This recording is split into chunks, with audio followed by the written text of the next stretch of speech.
මාමද යන්නේ නැද්ද නිවාඩුද?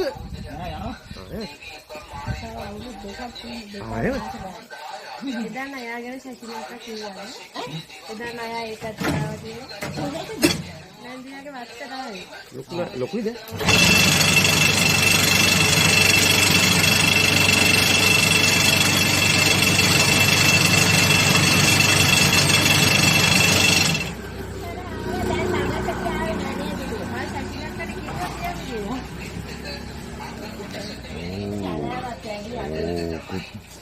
අපේ වත්ති නම් මේ පැත්තට හදුනා අපේ බල්ලෝ පාන්නලා.